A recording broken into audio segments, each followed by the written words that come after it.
Es una belleza lo que se puede ver. Ahí está. John, latitud 30, 64 minutos, longitud 72 con 29. Afirmativo. Listo. Aquí va. De arriba a la izquierda. Vayamos por ellos. Lo llamo el jarrón. No usa ningún tipo de línea telefónica. Se autoalimenta. Desconectada del mundo. Ningún aparato la interceptaría. Solo quedan los transmisores, pero es fácil quitárselos de encima. ¿Te gusta acabar con los transmisores? Sí que sabes divertirte. El gobierno se ha metido con las telecomunicaciones desde los años 40. Han intervenido todo. Tienen tus estados bancarios, archivos de computadora, email, escuchan tu teléfono. Mi esposa lleva diciendo eso muchos años. Cada alambre y cada microonda. Entre más tecnología utilices, les es más fácil tenerte intervenido. Hay un mundo feliz allá afuera. Espero que lo disfruten.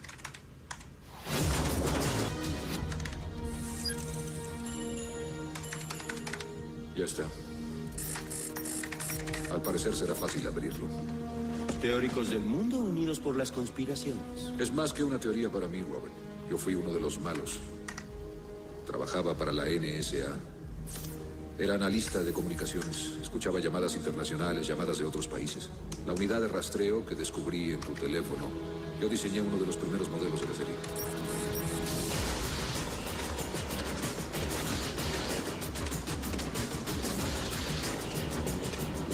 Fort Meade. Tiene 18 acres de macroprocesadores en el subsuelo. Si hablas con tu esposa por teléfono y usas la palabra bomba, presidente, Alá, cualquiera de 100 palabras, la computadora la reconoce, la graba y se envía para su análisis. Eso era ya hace 20 años. ¿Conoces el telescopio Hubble que observa las estrellas? Tienen como 100 satélites espías vigilándonos a diario. Es confidencial. Antes teníamos que poner un micrófono en la línea telefónica. Ahora nuestras llamadas rebotan en los satélites y están libres en el aire.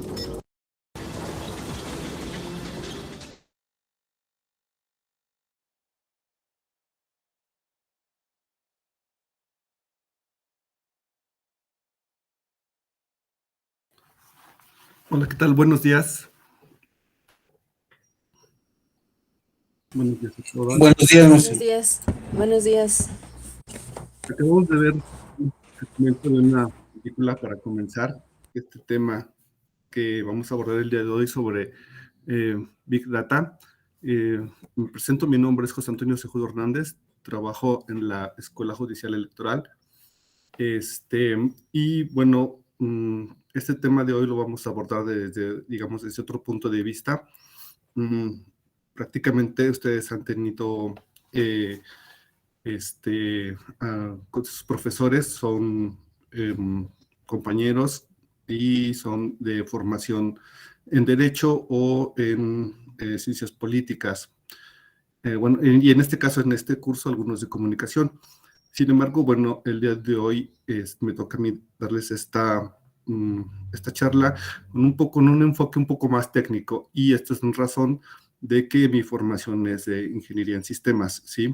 Esa es la razón por la que soy un poco más enfocado yo en ver este tema, y lo que vamos a ver el día de hoy va a ser un poco más técnico y un poco más, un punto de vista diferente al que han estado viendo quizás, pero al final vamos a tratar de llegar hacia el punto que les interesa, que son las cuestiones de la comunicación electoral. Acabamos de ver el segmento de una película ya un poco vieja. Ahí tenía la identificación de ser la película de Enemigo Público con Will Smith y Gene Hackman. ¿Alguno de ustedes la ha visto? Algunos de ustedes ya la conoce el tema. Si quieren describirlo en o si quieren intervenir, adelante. ¿Y qué opinan de esa película? Si es que la han visto y si la recuerdan. ¿Alguno de ustedes? ¿No? ¿No la han visto o no la recuerdan? Y que Fran Rodríguez, sí la has visto. ¿Y qué piensas? ¿La viste en su momento o la viste de una manera más reciente? La vi en su momento. ¿Y qué te pareció en aquel momento? Pues estaba un poco enredada al final de entender porque todo era como parte no sé, no, o sea, como que te esperabas otro o al final otro desenlace y no, era como parte de un conjunto de todos estaban como coludidos, no sé. Pero pues, eso fue lo que al final yo le entendí. Y en cuanto respecto a la parte de tecnología, Ay, de esa parte no la no entendiste. le, no. Qué Pero bueno yo creo que ahorita ya si la vuelvo a ver, ya le voy a prestar más atención en que eso. fue el segmento que acabamos de ver. A ver, Pamela, ¿tú qué opinas? Hola, bonito día. Sí, yo sí la vi y siento, bueno, cuando la vi, a lo mejor fue pues hace como unos 6 años, pero ya Ujú, salió hace mucho más. Y justo creo que estaba como muy avanzada para las cosas en las que pues íbamos, ¿no? Como en tecnología o en la parte de persecución política, siquiera. Y, y pues ahora ya todo está a la mano, ya hay hasta plumas que son videos y todo, ¿no? Entonces pues no sé, ya ha avanzado esto demasiado rápido y creo que entre, ¿cómo se llama? Entre que le hacen un delito a alguien y luego los medios que tienen para como inculparlo, pues ya ujú. estamos a la par, ¿no? Entre tecnología y la realidad.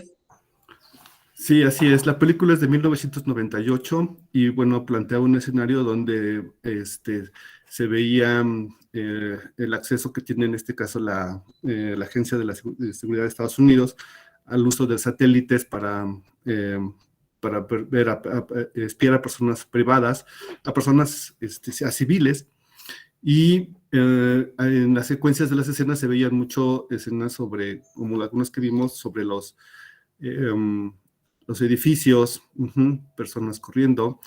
Este, en aquel momento quizás lo veíamos y pensábamos, wow, ¿no? En esta escena que acabamos de ver donde Jake Hammond hace referencia a que hace ya, en su momento él hace ya referencia a que hace ya 20 años él ya espiaba comunicaciones y actualmente dice no hay necesidad porque las señales rebotan en los satélites.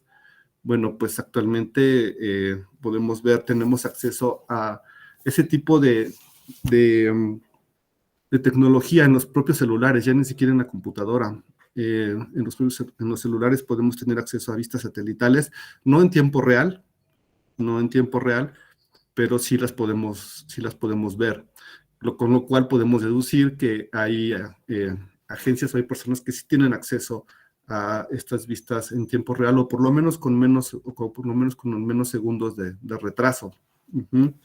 De la misma manera, bueno, hace una referencia, menciona a que el, eh,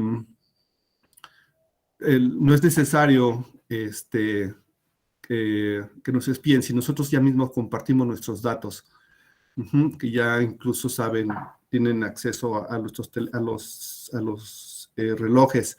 Y bueno, actualmente hablando de un reloj inteligente, pues sabemos que eso es muy cierto, ¿no?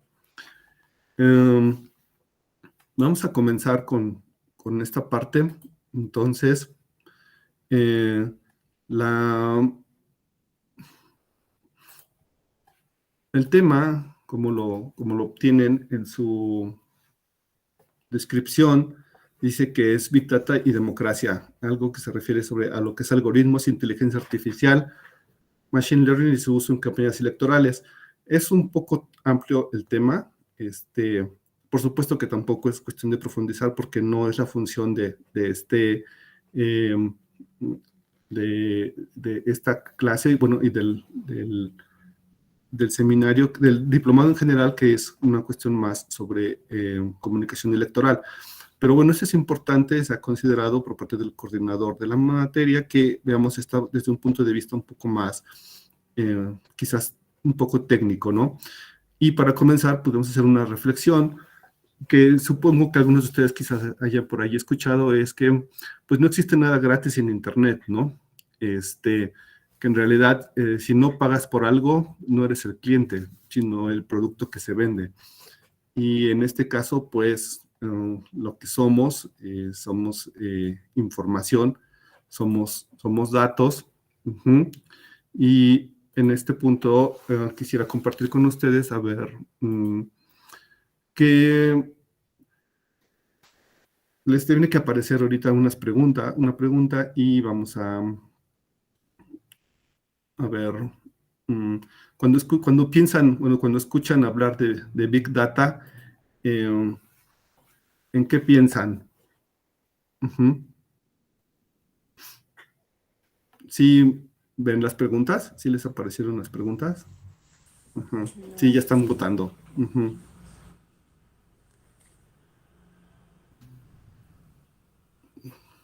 ¿Qué piensan en base de datos? Ajá, perfecto. ¿Algunos más de los que están?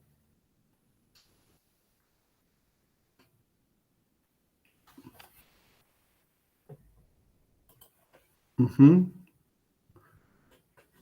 ¿Solo 3 han votado? O sea, solo ustedes 3 están. 4. Ujú. Maestro, yo no lo veo. ¿En dónde lo puedo ver? Las preguntas. ¿Estás en teléfono? ¿Un dispositivo móvil? Sí, No estás en la computadora. no. Es que no sé si te aparezca ahí. A los demás les aparece ahí ¿cómo les aparece a los que ya votaron? En la Ajá. parte inferior derecha hay como un triangulito, hay como figuras geométricas y ahí es a donde hay que entrar para ver la encuesta. Sí, ya lo vi, gracias. Ujú.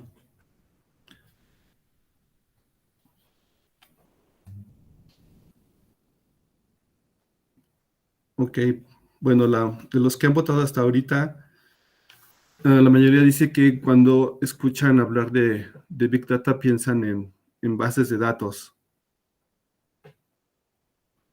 Ok, digamos, es correcto parcialmente, porque en realidad donde se almacenan esos datos son eso que llamamos como Big Data, sí se almacenan en bases de datos, pero en realidad no es una base de datos.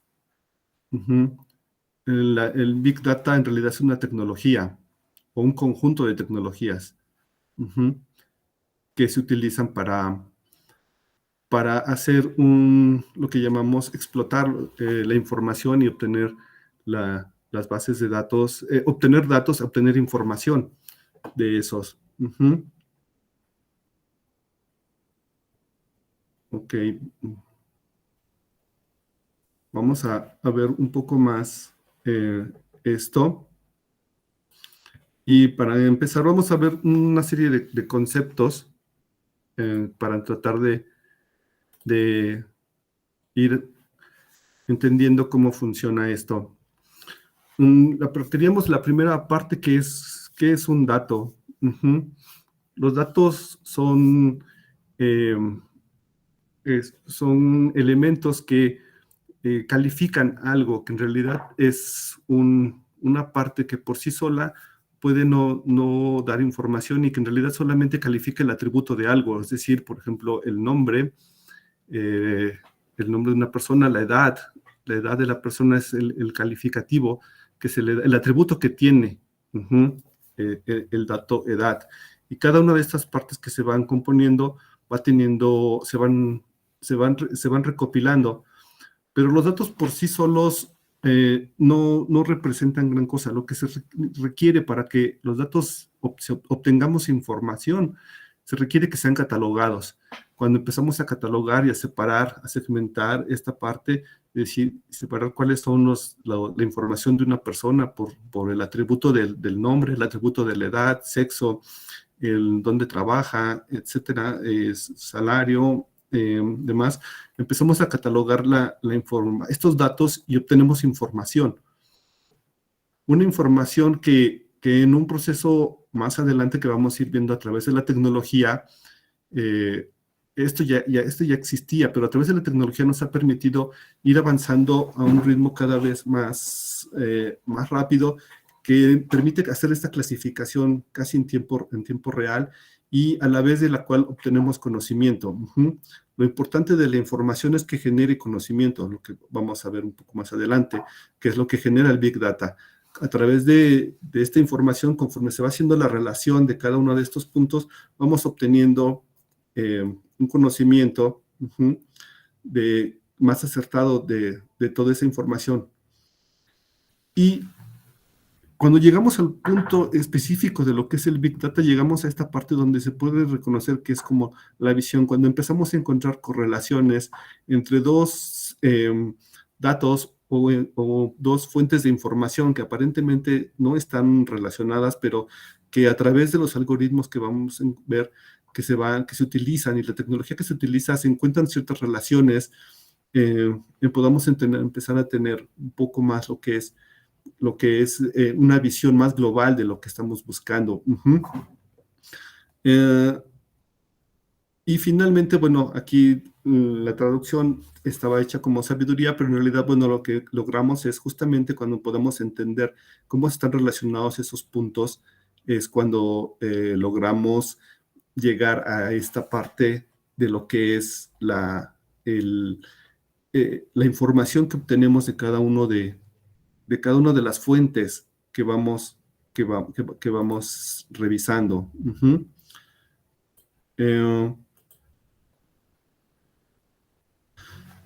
Aquí vamos a comenzar con otros términos, y supongo, no sé si algunos de ustedes ya, este esquema es muy conocido, supongo que quizás ya lo han visto en otras partes, que representa la información, a lo que es la información que existe en Internet. La parte que conocemos como la red superficial o la web superficial o clear web, también la red limpia,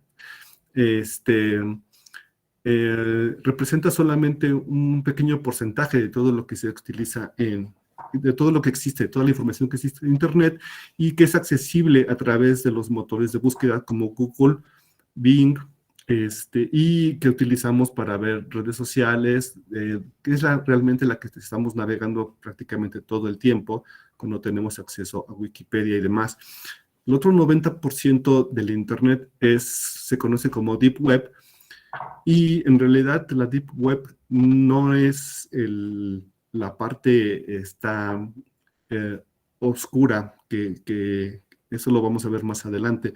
La Deep Web es una Internet, es una información que existe, pero que no es tan accesible porque no está disponible a los motores de búsqueda. Sin embargo, la información que existe en la Deep Web es información que utilizamos también nosotros. Por ejemplo, cada vez que hacemos una transferencia en SPAY, cuando utilizamos los registros médicos, por ejemplo, cuando vamos a un laboratorio y nos hacen algunos análisis, algunas radiografías y las mandan a nuestro médico en el hospital, se está usando el Internet cada vez que utilizamos, cuando usamos los famosos tags, los pases para utilizar el segundo piso o para algunas carreteras. Cada vez que pasamos con el tag, el sistema va y busca en Internet, valida que tengamos saldo y nos permite pasar. Cuando compartimos a través de un enlace privado, como puede ser Google Drive, Dropbox y demás, estamos utilizando lo que es la Deep Web, una parte de la red que no es accesible a los motores de búsqueda, pero que sin embargo ahí está y que usamos todos los días. Y sin embargo, la parte que está llena de mitos y demás, es la parte oscura que se conoce precisamente con ese nombre como Dark Web, pues es la parte, representa un porcentaje muy pequeño y en realidad esto solo es accesible a través de cierto tipo de navegadores especiales, que es justamente donde se encuentran pues todas estas referencias que podemos hablar cuando se menciona que existen, que se utiliza el Internet para cuestiones ilícitas, como compra de armas, drogas y demás. y que a la vez también, pero que a la vez también sirve incluso, por ejemplo, para hacer intercambio de información en países donde no está permitido, o permite el intercambio de información entre, de manera anónima entre periodistas o alguien que está buscando información, fuentes de información. Y sin embargo, efectivamente, esto se forman redes que pueden ser a través, dependiendo de los tipos de navegadores que se estén usando, y esto es lo que se conoce como Darknet. Esto es un poco nada más, pues, cuestiones de conceptos para que vayamos entendiendo un poquito más adelante en qué parte estamos utilizando el Big Data y cuál es la finalidad de cada uno de estos puntos que vamos a ir viendo más adelante. Como les mencionaba hace un momento, en realidad el Big Data se refiere a una tecnología. En la tecnología que implica cómo se recopila la información, simplemente el acceso, cómo se va teniendo, y finalmente su almacenamiento y finalmente cómo se visualiza, cómo obtenemos información de esa parte. Y todo se realiza en diferentes pasos.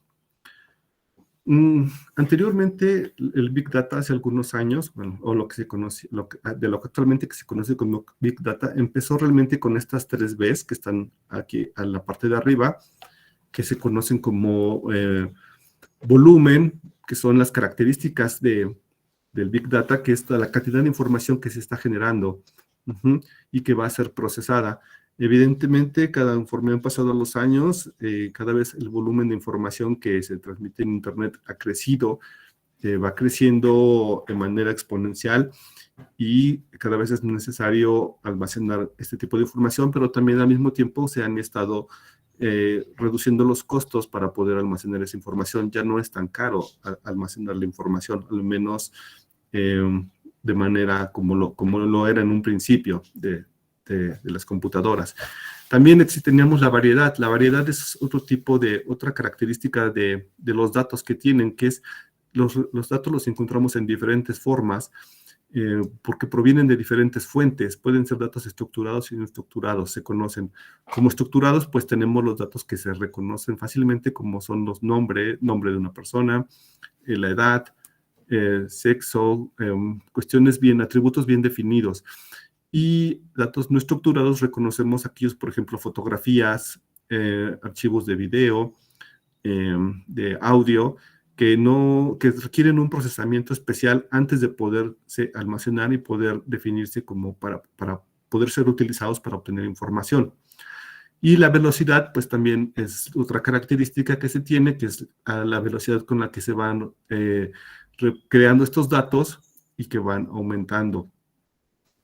Las últimas 4 veces que están en esta parte de aquí abajo son las que han crecido en los últimos años y que se han estado teniendo ya, que dan la forma a lo que conocemos ya como Big Data, que vienen siendo la viabilidad, que es una característica que nos permite entender qué tan eficaces o qué tan viables es que podamos utilizar esa información.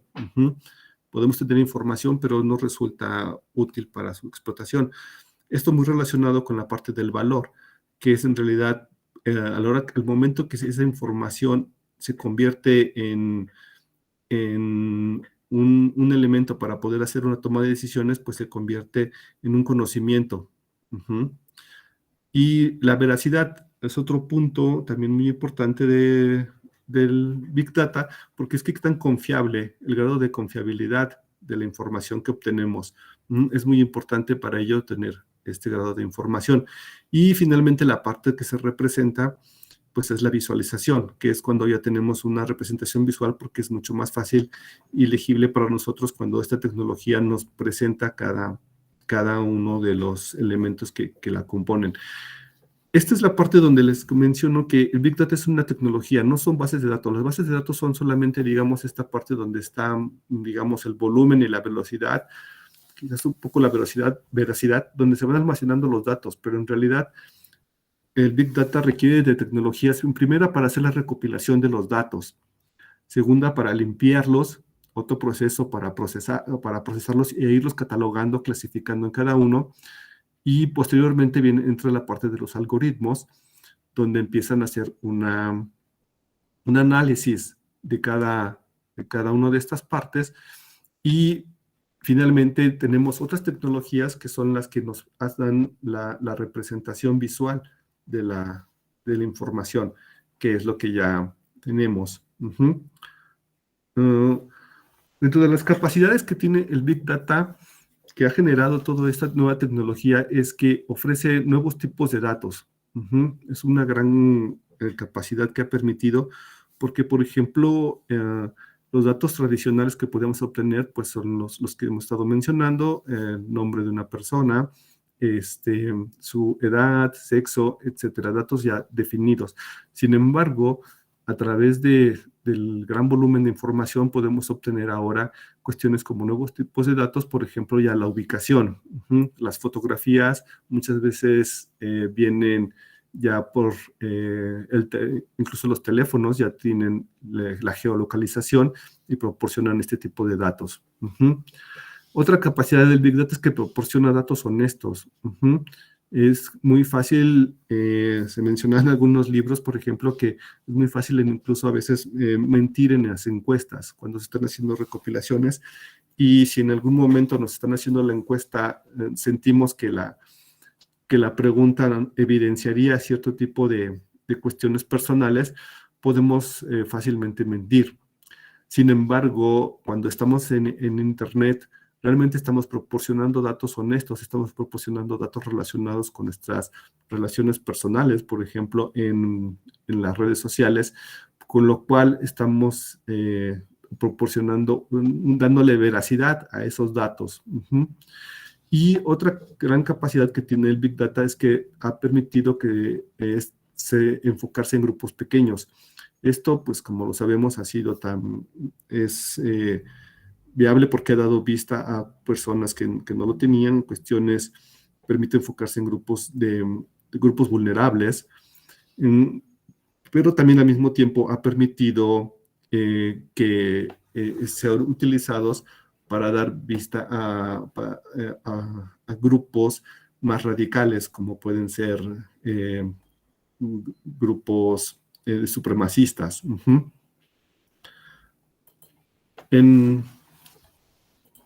En esta parte, quisiera ahora hacerles otra pregunta.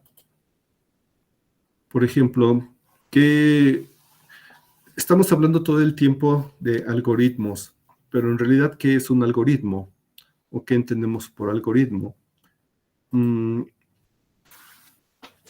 A ver, otra vez, si vemos la pregunta, denme un ejemplo de algoritmo, de las opciones que tenemos ahí. ¿Qué es un algoritmo para ustedes?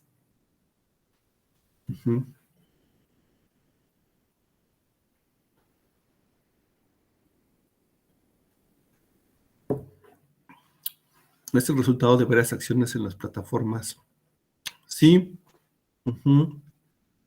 Bueno, alguien ya votó. Ajá, que es las sugerencias de Netflix.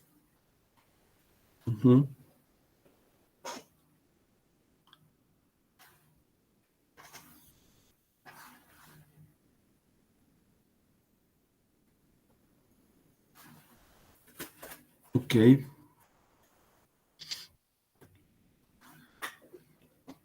Bueno, la mayoría ha estado enfocándose más a que un ejemplo de algoritmo es una búsqueda.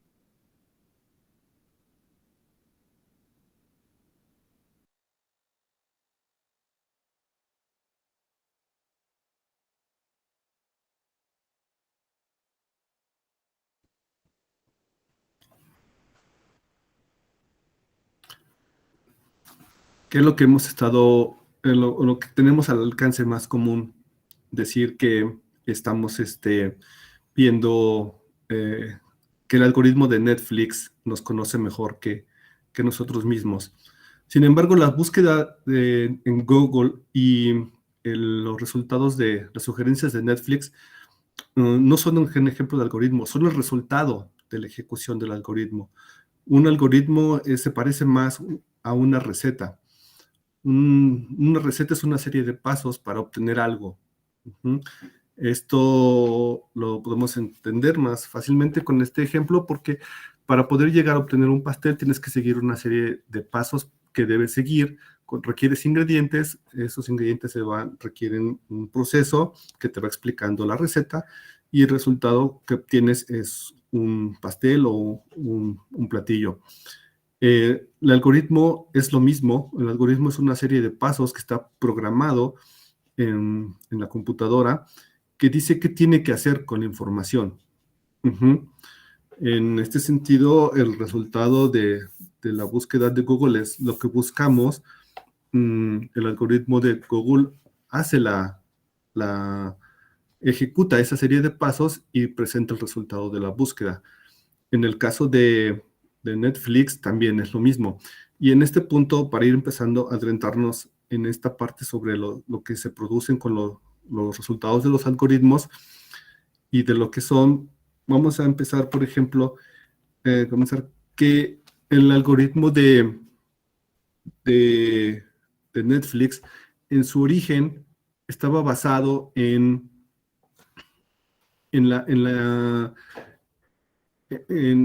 parte en que nosotros escogíamos las películas que queríamos ver, digamos, en la lista que vamos formando, cuando entramos y vamos formando. Esto ahorita lo vamos a ver más adelante por cómo se relaciona, pero aquí hacerles el comentario, por ejemplo, en un principio el algoritmo de Netflix estaba basado en eso.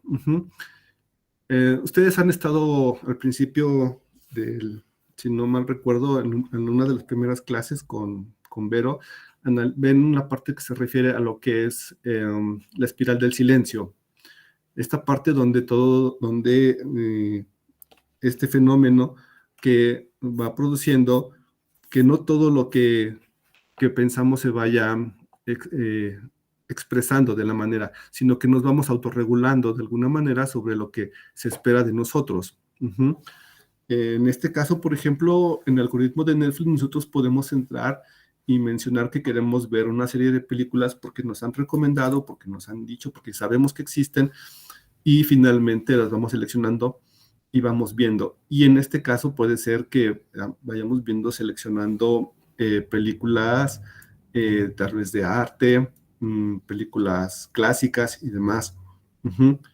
Pero en realidad lo que Netflix observó es que normalmente las personas cuando regresaban a mirar, a ver sus películas, no seguían las sugerencias, la lista que ellas mismas habían establecido, sino que simplemente seguían viendo otro tipo de películas. Netflix corrigió el algoritmo y lo que hace ahora es que justamente las sugerencias que hace están basadas en la historia de lo que estamos viendo, no precisamente en lo que decimos que queremos ver. Volvemos a la parte que les mencionaba hace rato sobre la veracidad de la información. Y la importancia de esto es porque podemos creer que en algún momento alguien va a ver nuestra lista y sí, queremos tener ahí cine de arte y demás, cuestiones que queremos ver, pero en realidad lo que estamos viendo es otra cosa. En este caso, el algoritmo de Netflix se basa en esa parte y decir, bueno, en realidad lo que estás viendo es esto. Entonces, la sugerencia sería esta. Esta parte, como les menciono, está un poco relacionada con lo que es el poder que tienen los algoritmos y lo que a veces mencionamos sobre lo que nos pueden conocer y que van identificando cada una de estas cosas. ¿Cuántos de ustedes han escuchado sobre el caso de Cambridge Analytica? El sonado caso, incluso están también, volviendo a Netflix, están los documentales sobre Cambridge Analytica. ¿Sí lo recuerdan algunos de ustedes? El caso, ¿quién me lo platica? ¿Qué fue lo que recuerdan del caso de Cambridge Analytica?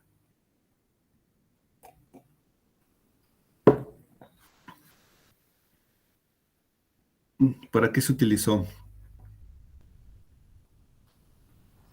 Bueno, Sí. mire, bueno, lo que yo recuerdo es que fue en la campaña bueno, no creo que detonó el caso por la campaña de Donald Trump, que fueron Ujú, ciertos estados los que determinaron el rumbo de esa elección. Entonces, ujú, a raíz de ahí, una periodista empieza a investigar y empieza como que llega hasta lo más profundo y también se ve el caso de que está relacionado con quisieron hacer lo mismo o hicieron lo mismo en Estados Unidos con el caso del Brexit en la Unión Europea. Entonces, pues ahí la chica narra de cómo hicieron todo este trabajo y al final de cuentas ella renuncia. Creo que ella pertenecía a esta empresa de Cambridge Analytica, renuncia y ujú. empieza a hacer como otra actividad altruista o así como remediar eso que había hecho en su momento. Eso fue lo que yo le entendí. Y bueno, y al final también nos dice que pues nuestros datos no son privados, ¿no? O sea, que están expuestos y Ujú. que es mucha información lo que se comparte y el uso que se le da. Eso fue lo que yo le entendí. Sí, así es. Ujú. Recordemos el caso de Cambridge Analytica, muy sonado durante la campaña de Trump y la campaña presidencial de Trump y exactamente también durante el Brexit, que en realidad lo que se tiene es que ahí Facebook tuvo un acuerdo con esta empresa Cambridge Analytica donde le facilitó la información y la empresa Cambridge Analytica se dedicó a hacer análisis de esos datos, de toda la información que tenía, para poder hacer una segmentación de la población y empezar a enviar información que cada persona necesita o que quería ver para orientar los votos. En ambos casos es mandar información relacionada con las propuestas de Trump o en el caso del Brexit también, para lo mismo. Sin embargo, um, volviendo también un poco a la mención de la película, esto que estamos tomando, que estamos viendo, que es el resultado de, de otro proceso. Y bueno, volviendo un poquito a este esquema, pero ahora viéndolo desde otro punto de vista, digamos que pues, lo que se vio en 2016 con esto que se descubre sobre el resultado del Cambridge Analytica, en realidad tiene un fondo mucho más atrás. En realidad hubo un cambio en 2009 que muy pocas personas que se dieron cuenta de este cambio, que en realidad queda solo como de manera anecdótica ahora, pero es que en 2009 Google lanza las búsquedas personalizadas. Ujú. En alguna nota por ahí perdida de 2009 se hace el anuncio de que Google eh, libera un algoritmo, una versión mejorada de su algoritmo y lo que está haciendo es en realidad haciendo ya segmentación. Ya desde ahí empieza a hacer segmentación y no sé si ustedes han hecho el experimento de hacer una búsqueda de la misma tipo de información en dos personas, cada una en su computadora, y ver qué resultados arroja. Y en realidad podemos comprobar que lo que estamos logrando es esta parte que llamamos la burbuja de información, porque solamente estamos viendo aquella información que ha sido ya segmentada y preparada para nosotros. Uh-huh. Esto es la base, como les menciono, de lo que vendría siendo ya unos años después que se destapa con la cuestión de Cambridge Analytica. Uh-huh. Pero en realidad esto ya venía desde más atrás. Uh-huh. Poco a poco se había venido, digamos que preparando esta parte de la segmentación y es el resultado fue la parte de Cambridge Analytica.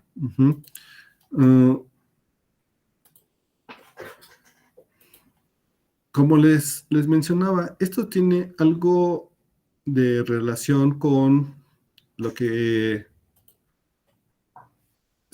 habían estado viendo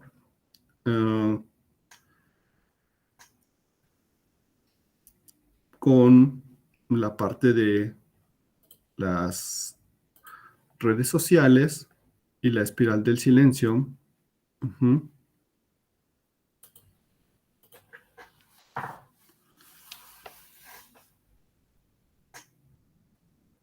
Aquí, en esta parte vamos a ver un poco qué es lo que se va produciendo poco a poco, cómo se va produciendo también una espiral del silencio en tanto las redes sociales.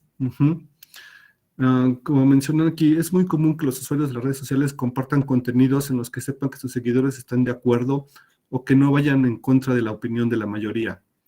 Podemos suponer entonces que las redes sociales empiezan a crear una opinión pública que de alguna manera es homogénea y defendida por la mayoría. ¿Sí? Esta parte lo vamos entendiendo cómo vamos generando opiniones dentro de las redes sociales y cómo se van generalizando. Ahora vamos a ver toda esta parte del Big Data y de los resultados que se obtienen con un poco más enfocado a esta parte que es la que funciona en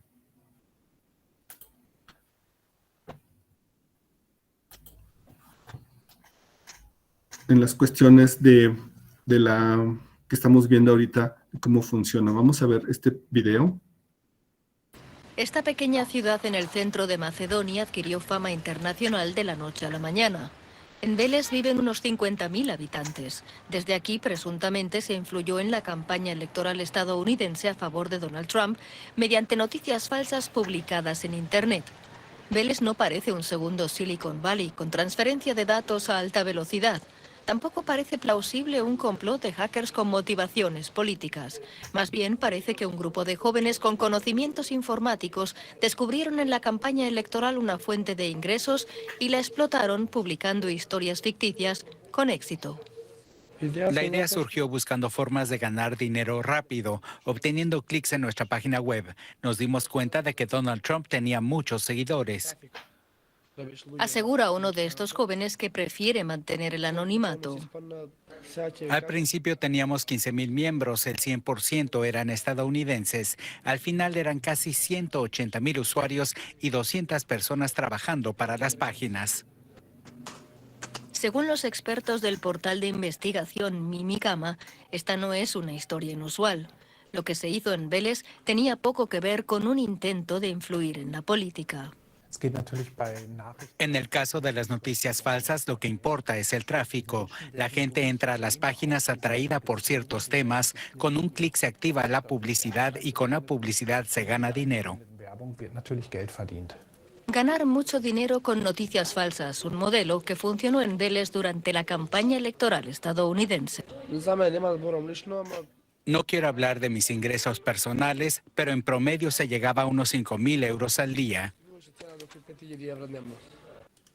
Más complejos y opacos son los llamados social bots, programas informáticos automatizados que imitan el comportamiento humano en Internet y se convierten en multiplicadores de opinión.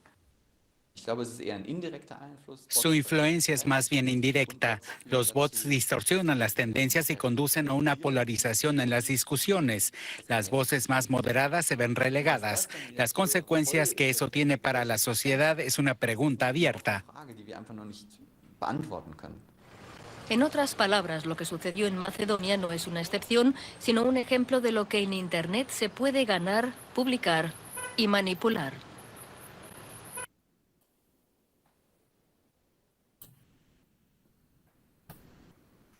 Muy bien, ¿qué les pareció? A ver, alguien puso una pregunta. Tráfico se refiere cuando nos detenemos a ver una publicación.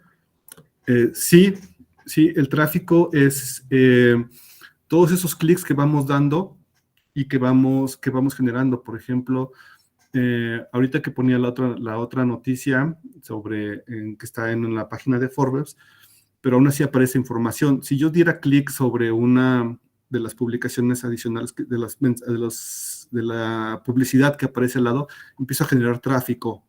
Es decir, empiezo a generar clics y accesos a esa red, a ese sitio, y genera clics. Esto tiene un beneficio económico para todo ese tipo de personas. Sí, Pamela. No tenía, perdón que no he prendido mi cámara, pero como ya no tengo datos y estoy en camino a otro lado, entonces por eso no lo puedo hacer hace ratito. No había visto este dato de Macedonia, pero me parece que ya hay películas que refieren, ¿no? De todo esto que se está haciendo, que se está automatizando, y también para las campañas del 2018, creo que hubo un chavo que lo entrevistaron, que creo que Vice le hizo también una entrevista, igual empezó en el centro, y después ya fue como un war room, y tenía como 10 chavitos que estaban alimentando sitios y haciendo como lo de los clickbaits. Yo no sabía que esto ya estaba como, pues creo que esto de lo que no hemos visto, que desconocemos, ya tiene como más de 15 años, ¿no? Y nosotros apenas lo estamos descubriendo como de la elección pasada para acá, o desde Peña Nieto, creo, ¿no? Sí, así es. Esto tiene en realidad muchos años que se ha estado trabajando, como les mencionaba. Esa es justamente lo que quería comentarles, y toda esta parte que les he mencionado desde la película, ¿no? O sea, todo esto no es nuevo, lleva muchos años. Por lo tanto, existe mucho conocimiento y existen muchas formas de hacerlas. El Big Data no es nuevo, mencionaba, como el nombre sí, el nombre de Big Data sí tiene pocos años, pero en realidad ya sí se tiene muchos años con ese volumen de información que se generaba. Evidentemente ha ido aumentando el tráfico, también, volvemos a lo mismo, ha ido aumentando, y esto ha provocado que pues, cada vez se requiera más, pero más capacidad de información y de procesamiento. Pero también tenemos que, en el mismo sentido, la tecnología ha avanzado de la misma manera, por lo cual el almacenamiento ahora es más barato. Los discos duros son accesibles en Amazon, y se pueden, cada vez existen procesadores mucho más rápidos que permiten hacer este tipo de cosas, a la vez que vamos teniendo cada vez el acceso a nosotros mismos en propios celulares. Entonces, ese es justo uno de los puntos con los que les quiero hacer la reflexión. Volviendo a una de las notas, haciendo un ejemplo, por ejemplo, tomando otro caso, no sé si estaba viendo, también hay unos más recientes, como por ejemplo este.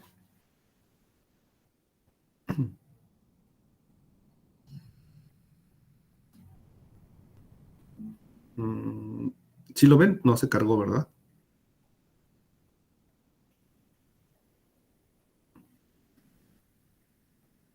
Creo que no se cargó. A ver, déjenlo, vuelvo a poner.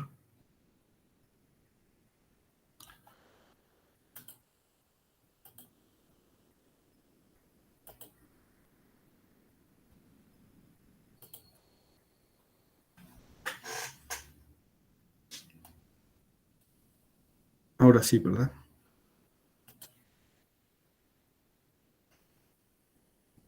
Esta parte...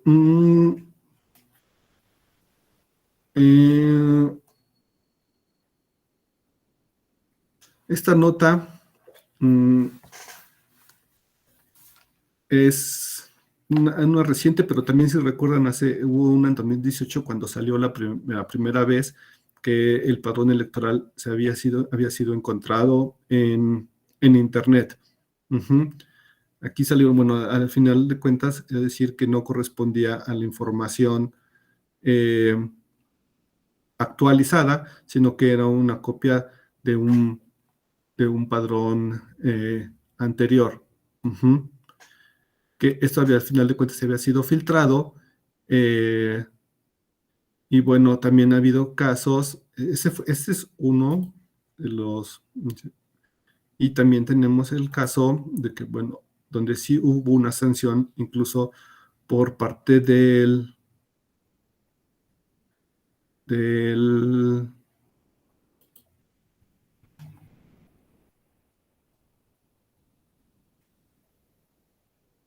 por parte del tribunal.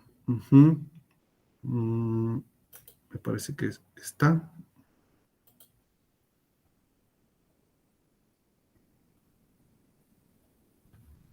No. Bueno, hay otra noticia que está relacionada con lo mismo. Sobre eso. En este caso, ¿a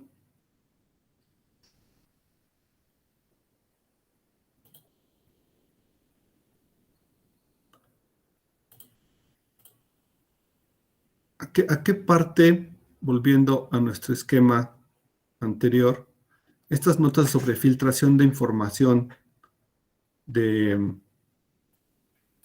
parte de los padrones electorales, ¿en qué parte de la información creen que fue filtrado eso? ¿En qué parte de la red, perdón? ¿En qué parte de la red creen que fue filtrado? ¿En la Deep Web? Sí, sí, fue en la Deep Web, pero y específicamente más o menos, o sea... Ay, no sé. Puede ser Darknet, ¿no? Porque requiere navegadores especiales donde bajaron como las bases de datos del INE que según están validados para meterlos por ahí, no sé. Lo preocupante es que no fue así. Sí, efectivamente es en la parte fue en la Deep Web, porque ya lo mencionamos, la Deep Web es esa parte de la red que no es, que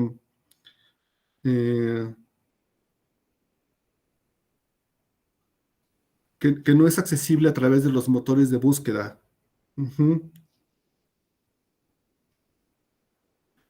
¿Sí?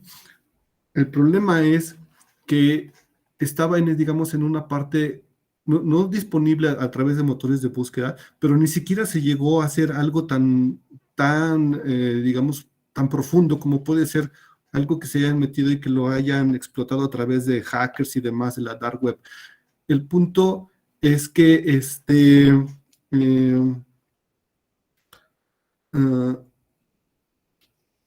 estaba en esta parte donde es accesible a través, no era de Google Drive, hubo uno que sí fue en Google Drive, pero realmente estaba en la parte de Amazon, que es parte de una competencia. Estaban en la parte de Amazon y hubo un caso también sonado que decían que estaba incluso disponible en Mercado Libre. Es decir, ni siquiera se tuvo que hacer un trabajo de llegar hasta esta parte de decir que fueron a través de hackers o que estaba oculto a través de la dark web y que requería cierto tipo de conocimiento. Este es grave porque ni siquiera llegó a ese nivel de sofisticación. Estaba disponible en el nivel abajito de lo que es la parte superficial, ¿sí? Estaba en esta parte donde está disponible.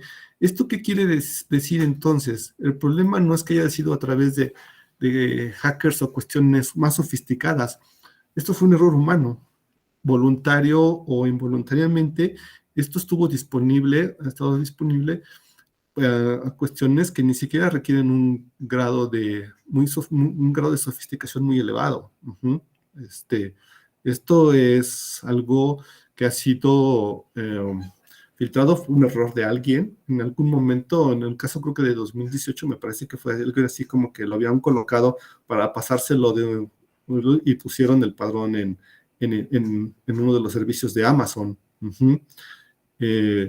Cuestiones de ese tipo, ni siquiera se han tenido que llegar a cuestiones tan profundas como efectivamente puede ser que haya sido a través de cuestiones de la red profunda, lo cual es preocupante.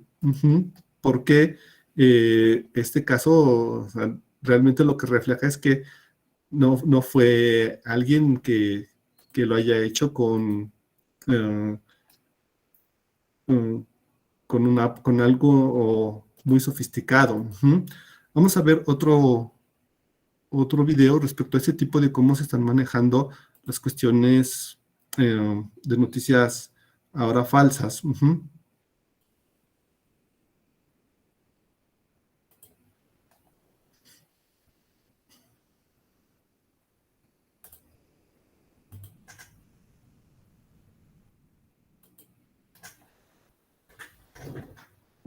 ¿Qué es? Te hace súper por 24 horas. Vengador se volvió loco. Estamos solos. Debemos hacer. Solo en Prime Video.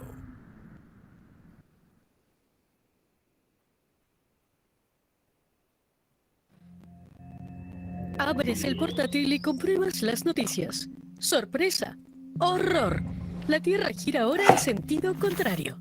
Son fake news, noticias falsas, por supuesto. Se extienden como un reguero de pólvora, se comparten, se valoran, se comentan y se refuerzan con cada clic. Las noticias falsas pueden influir en las decisiones políticas, manipular las elecciones y amenazar la democracia. Y es fácil ganar dinero con ellas. Las noticias falsas generan muchas visitas en Internet y muchos ingresos por publicidad. Incluso si se trata de Illuminati, extraterrestres o fuerzas ocultas.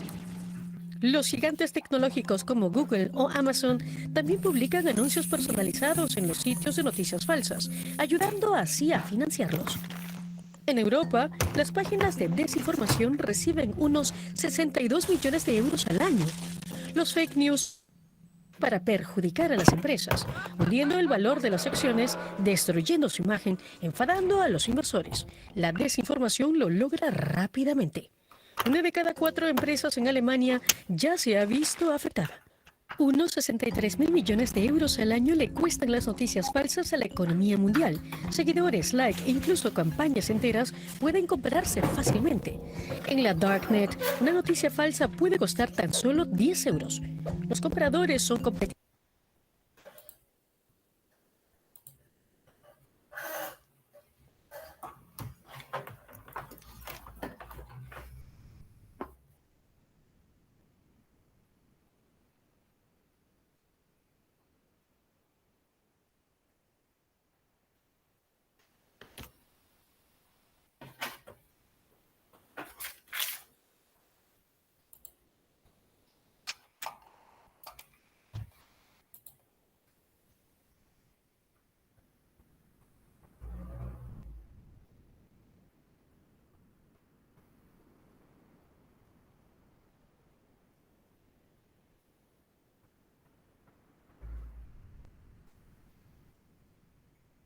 Se cortó, ¿verdad? Ya no se escucha. A ver. Yo ya no lo veo reproduciendo tampoco. A ver, déjalo, pongo otra vez. Seguidores.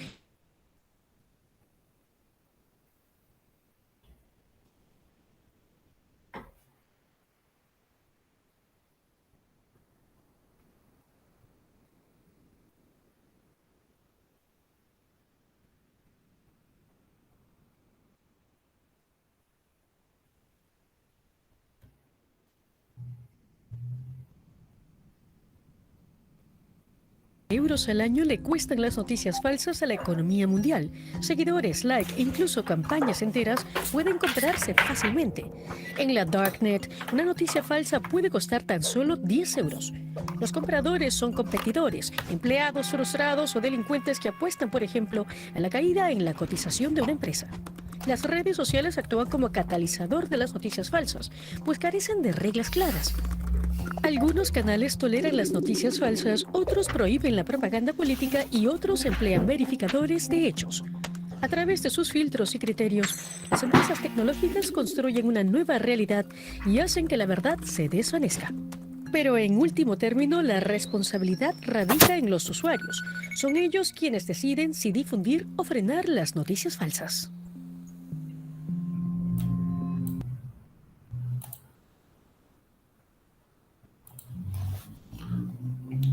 Bueno, este es un ejemplo respecto a lo que sucede, por ejemplo, con las noticias falsas y su difusión. Uh-huh.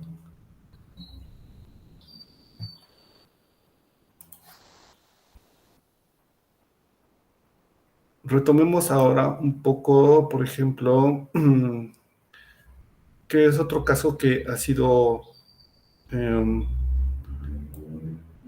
muy sonado respecto a por qué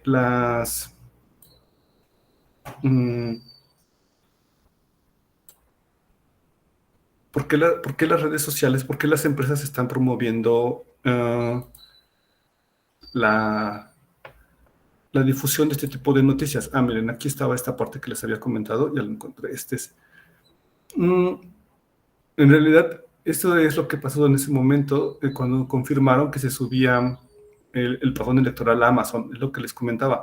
Ni siquiera se tuvo que llegar a algo tan complejo como subirse a como que haya estado disponible a través de hackers o algo, sino simplemente esto realmente lo que ha sido provocado por un descuido o por alguien que no estaba bien informado sobre lo que podía suceder, de tener ese tipo de información y hasta dónde estaba disponible. Uh-huh. Sí.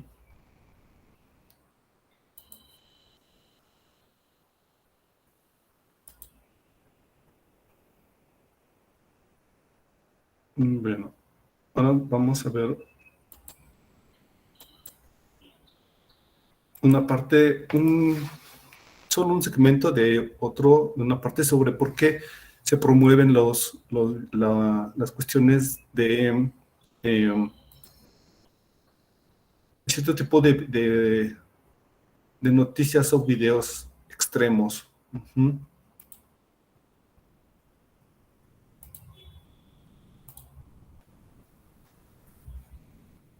El sexismo, la homofobia y el extremismo político tienen éxito en YouTube.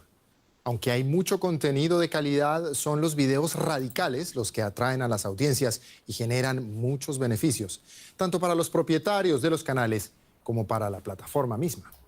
¿Por qué se hace dinero con el odio en YouTube? ¿Y qué significa eso para el usuario? Ese es nuestro tema de hoy en Enlaces.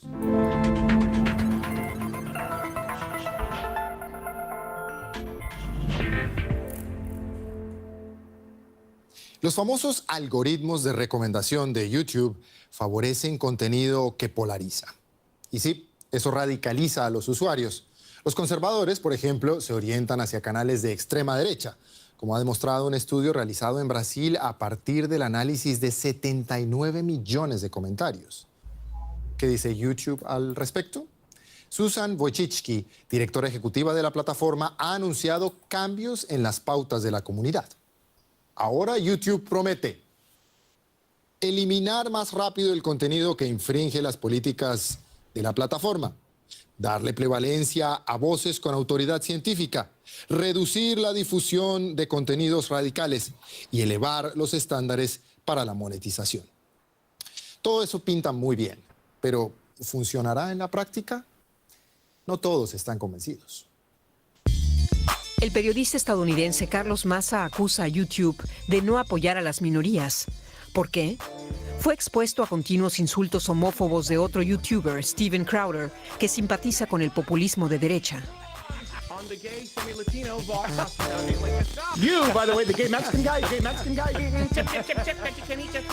Pero para YouTube, estos videos están amparados por el derecho a la libertad de expresión. Después de una amplia protesta de la comunidad LGBTQ, la plataforma decidió suspender la monetización de los videos de Steven Crowder. Esto significa que no se le permitirá introducir publicidad en su canal. Sin embargo, lejos de perjudicarlo, la polémica no ha hecho más que aumentar su popularidad y su número de suscriptores. Los canales de derecha o incluso de extrema derecha suelen tener mucho éxito en YouTube. Cuanto más extrema sea la opinión, más activos son los comentaristas. Así lo demuestra el estudio del equipo del informático brasileño Manuel Ribeiro. Otro muy activo en YouTube es el líder del movimiento identitario austriaco, Martin Sellner. Los trolls y el odio son parte de sus armas políticas. Lo considero una maniobra normal dentro de la guerra de la información. El odio y los trolls son parte de este espacio y quien no lo soporte no debería meterse ahí. En agosto de 2019, YouTube intentó prohibir los canales de Martin Selna y otros de extrema derecha, pero sin éxito. Martin Selna se defendió con la ayuda de un abogado y un día después su canal volvió a estar activo. Otros youtubers publican sus videos en canales secundarios o son sus fans quienes suben los videos que acaban de bloquear.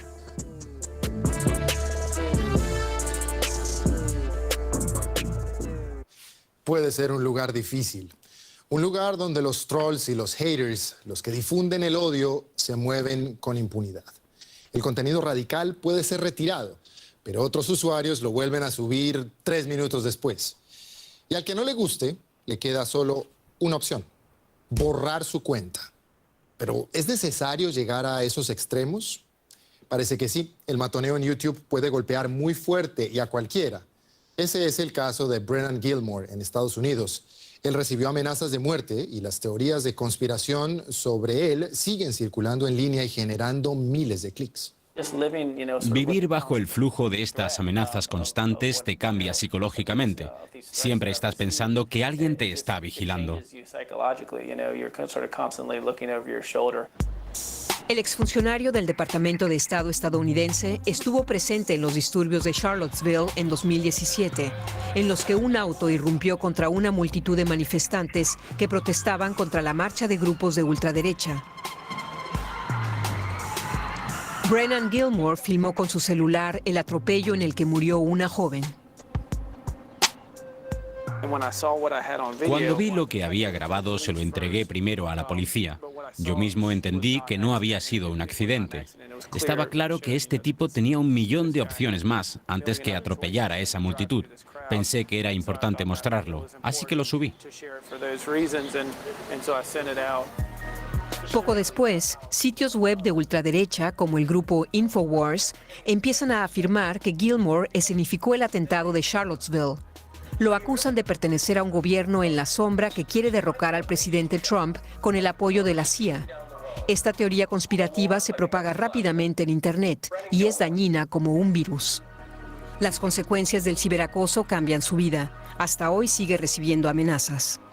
Brennan Gilmore, usted está directamente involucrado. Estás muy enfermo. Hashtag abajo con el estado profundo. Aquí tenemos a uno. Se halla el cuerpo de Brennan Gilmore en el río Rivena. El río Rivena está a media milla de aquí. Sus amenazas son muy específicas. Pero Brennan Gilmore ha decidido defenderse y ha demandado al conocido teórico de la conspiración de ultraderecha Alex Jones y a su portal Infowars. Hoy,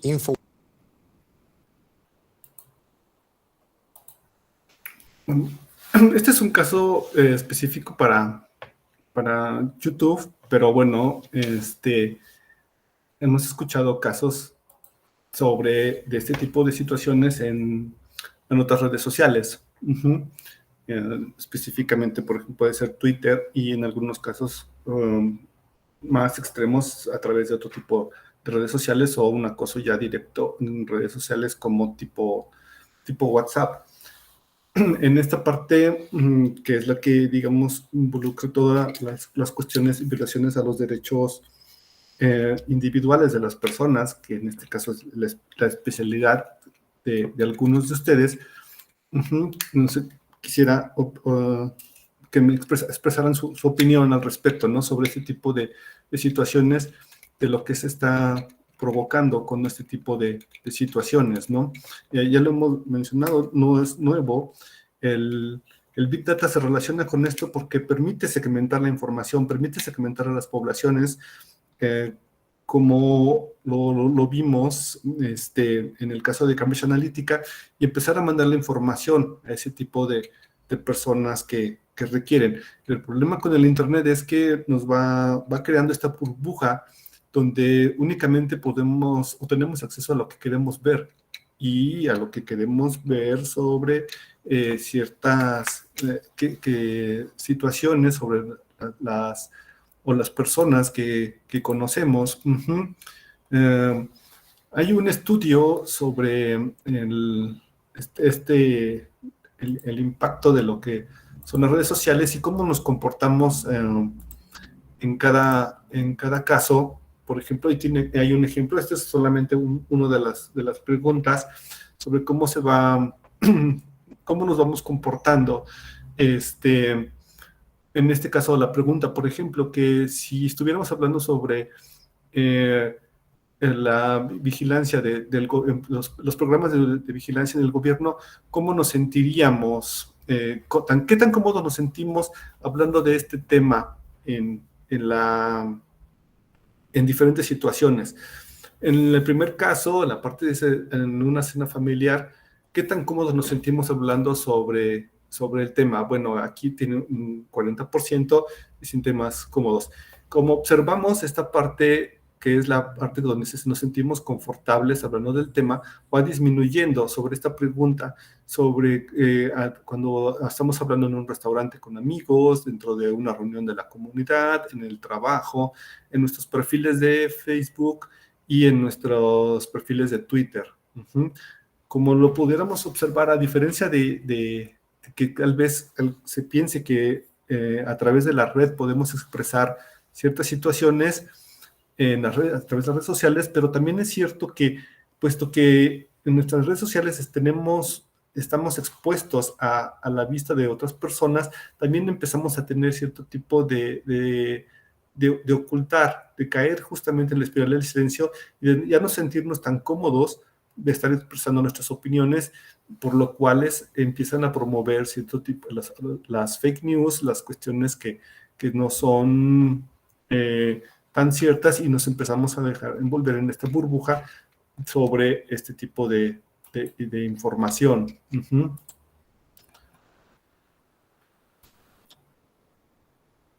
¿Cómo lo ven en este punto de vista sobre las cuestiones a los derechos de las personas? ¿Qué piensan?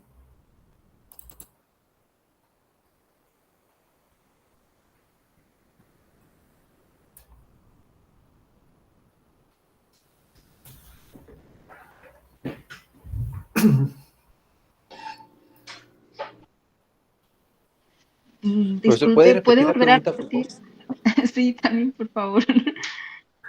Sí, o sea, en este tipo de los que acabamos de analizar, esas cuestiones, o sea, cómo van afectando las cuestiones, los derechos, y cómo van afectando pues a la práctica de la democracia, de este tipo de prácticas que hemos estado viendo, y que se utilizan todos los datos para generar, pues desde información falsa hasta campañas que se pueden dirigir específicamente con un mensaje específico.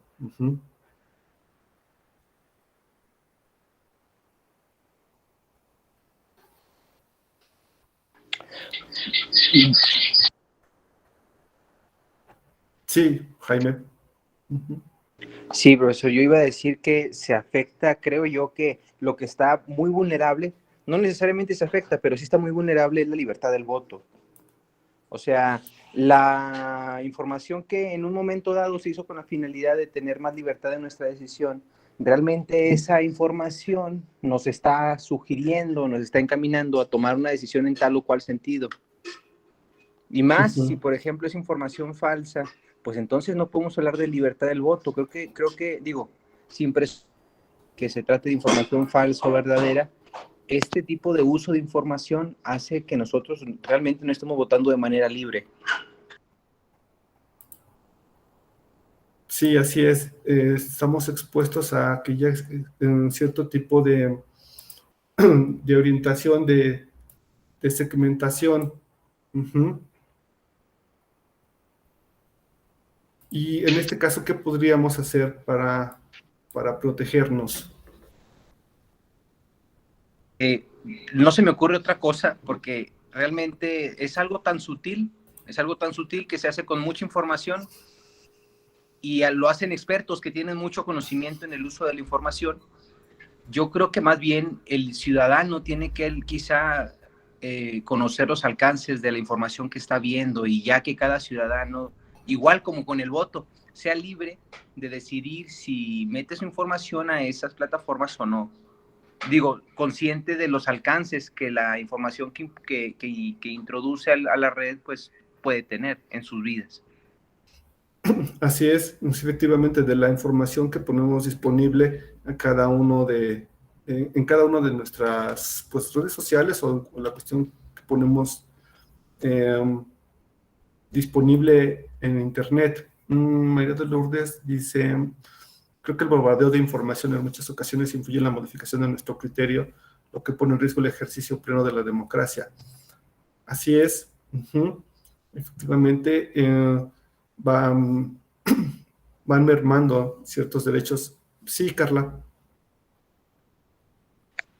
Gracias, Mazo. Bueno, creo que lo que ha comentado y esta parte que nos pregunta en relación a la cuestión de las noticias falsas y cómo nosotros también en ocasiones son quienes las fomentamos, se me vino a la mente, es una película que vi el título, no la he visto, es una de HBO, que es posverdad, desinformación, el costo de las noticias falsas, ¿no? Entonces, le empecé a ver en una ocasión y veía cómo en ocasiones, como usted nos lo ha comentado con los videos que nos ha puesto, cómo una persona puede generar tanto, ¿no? En la cuestión de la desinformación. Y esto relacionado a la cuestión a la materia electoral o a las campañas electorales, de campañas, o lo que se refiere a este tema de la política, en ocasiones nos podemos dar cuenta que tienen un gran impacto. ¿Por qué? Porque como en una clase anterior lo comentábamos, desgraciadamente en ocasiones nosotros como ciudadanos solamente nos quedamos con lo primero que vemos. Entonces, al no buscar más allá podemos incurrir y caer en esa parte de que vemos una noticia, creemos que todo es verdad y empezamos a difundir. A mí me causó algo de sorpresa y la verdad como que de gracia la cuestión cuando fue la revocación de mandato que empezó a circular por WhatsApp aquí en Michoacán, como tipo cadena, ¿no? De que no se participara porque era cuestión del gobierno y así, ¿no? Pero cómo podemos ver que esa desinformación sí tiene un impacto. ¿Por qué? Porque hubo gente que no pudo a participar en la revocación de mandato por esa situación, ¿no? Entonces vemos cómo esa parte de la tecnología, las noticias falsas, los datos, todo lo que usted nos ha explicado durante la clase, que creo que descubrí que era yo ignorante en este tema cuando usted hacía las encuestas, pero es que es por esa parte, ¿no? La desinformación que tenemos nosotros en lo que es la tecnología, que queremos tal vez saber todo, pero como conocedores del derecho sabemos cierta parte, pero no el trasfondo, no lo detrás de. Y creo que lo que usted nos ha comentado es muy importante.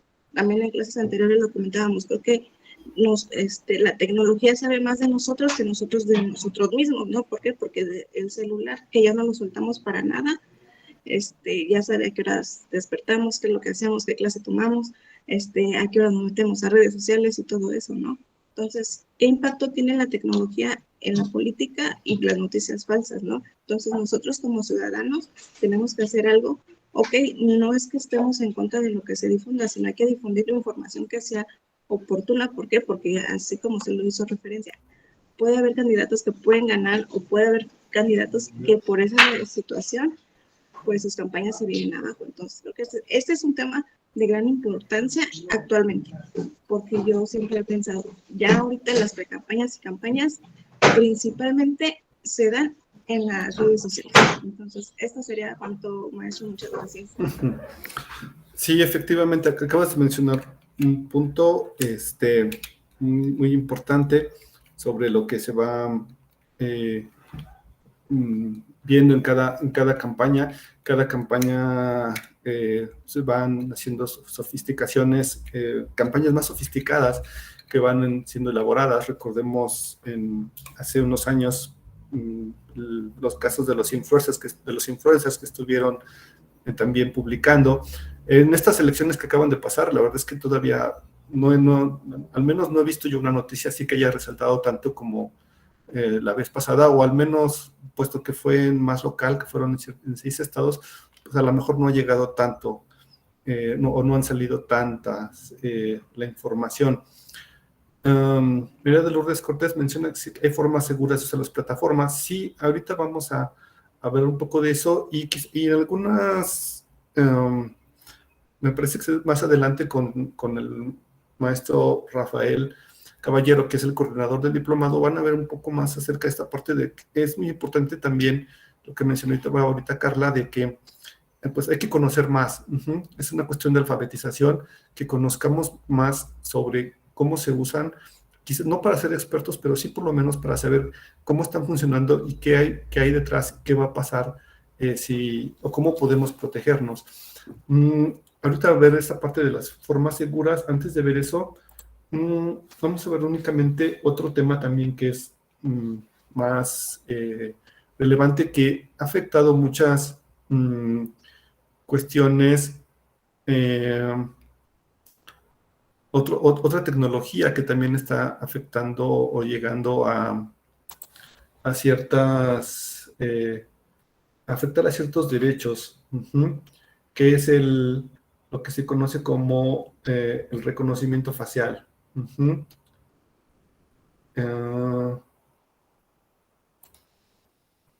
Vamos a ver, esta es una nota.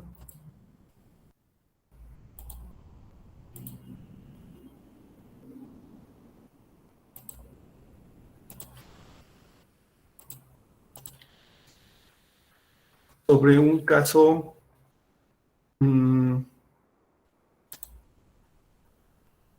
de problemas de uso del reconocimiento facial.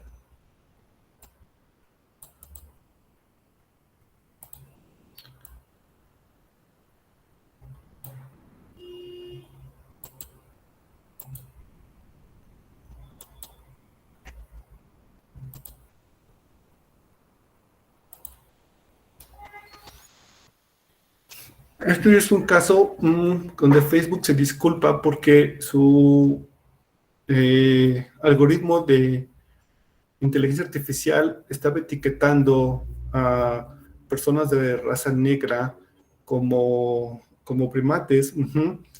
Se tuvo que hacer una disculpa porque admitió que el algoritmo estaba provocando cierto error y estaba confundiendo a personas de raza negra con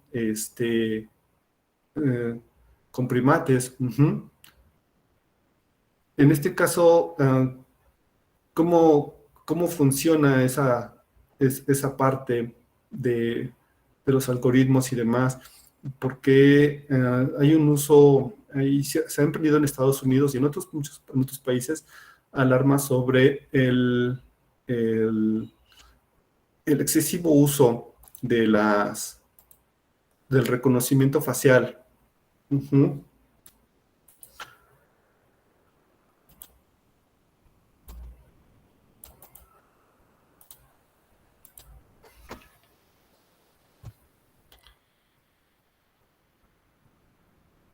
¿Cómo funciona en realidad el reconocimiento facial? En realidad, el reconocimiento facial, pues bueno, como primer paso, lo que hace es que se hace la captura de la información, de la fotografía, que puede ser que no estamos frente de la cámara en línea o a través de una foto de un archivo ya cargado.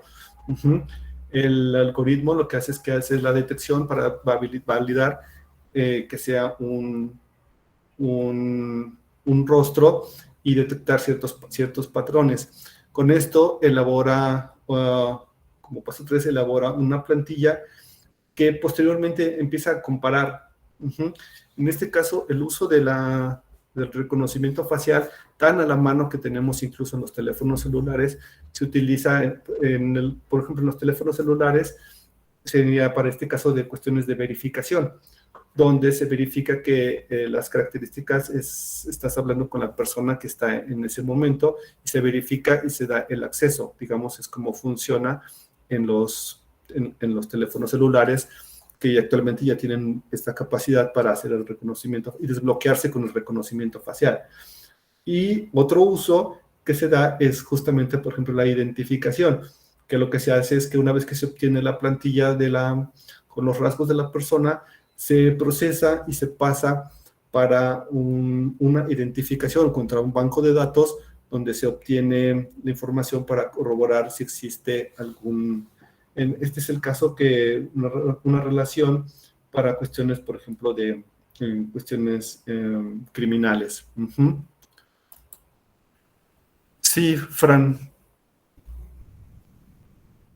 Sí, era con respecto a la pregunta de hace rato, de cómo afecta pues las noticias falsas. Y pues bueno, una de las consecuencias que yo veo es que pues el electorado a veces previo a una elección o al día de la jornada salen noticias que no se verifican que en realidad sean pues noticias verídicas, ¿verdad?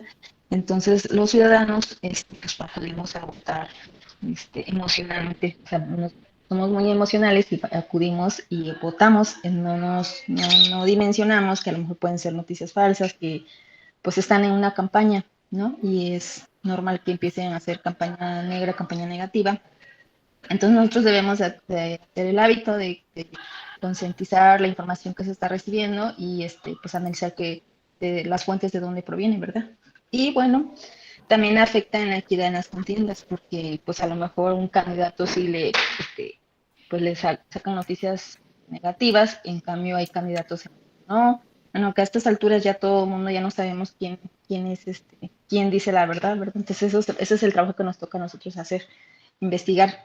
Y bueno, y una de como las maneras de hacer esto, bueno, no sé si recordarán que en el 2018 estuvo muy sonado el Verificado 2018, una plataforma donde había organizaciones civiles, universidades, incluso Facebook, que era lo que querían hacer precisamente, evitar lo que pasó en el 2016 en Estados Unidos, ¿no? Entonces, esta plataforma lo que hacía era que toda la información, todas las noticias que salían, ellos verificaban y en un tiempo determinado decían si esa noticia era falsa o era real. Entonces, eso yo lo recuerdo, lo tengo muy presente del 2018. En el 2021, la verdad es que estuve tan ocupada en el proceso que no tuve tiempo de revisar eso. No sé si también hubo algo parecido, pero lo que sí tengo presente es en el 2018 que salió el verificado. Y bueno, con eso concluyo mi participación. Sí, efectivamente, esos son algunos de los casos que se han utilizado. Las organizaciones de verificación existen a nivel mundial. Hay algunos casos donde incluso hay algunas técnicas muy, muy accesibles para que nosotros mismos podamos identificar si existe si alguna imagen es real o ha sido manipulada.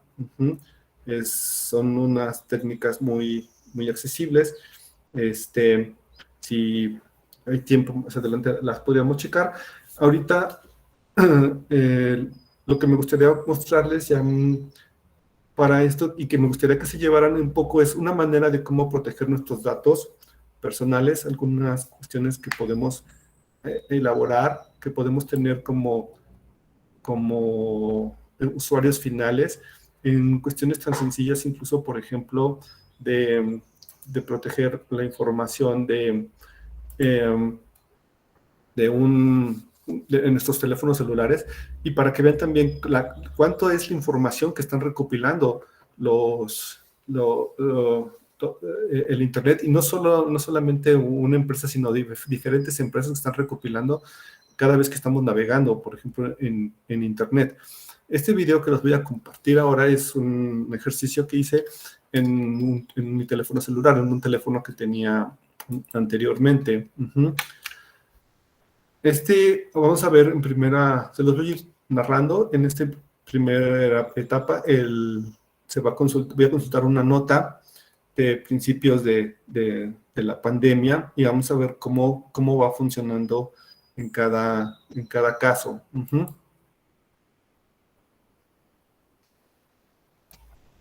Aquí ingresamos al sitio del Universal y podemos ir viendo la nota, pero al mismo tiempo también vamos viendo toda esta parte de cuestiones de publicidad que es muy común que nos vayan saliendo en diferentes sitios, no solamente en periódicos. Y la cuestión es que si esto sucede en sitios como que tienen cierto prestigio, como un periódico, como el Universal, ¿qué sucede cuando estamos hablando en otro tipo de sitios que que no estamos seguros de la seriedad.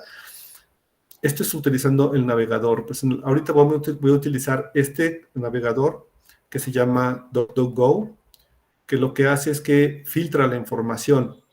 Está disponible es este del patito, DuckDuckGo, y está disponible dentro de las App Store. Aquí, antes de regresar un poco.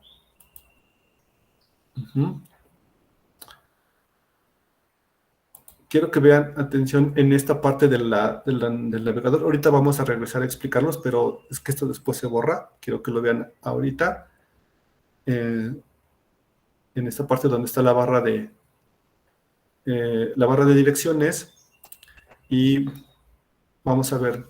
Ingresamos a la misma noticia, pero ahora lo hicimos a través del navegador de este que se llama DuckDuckGo.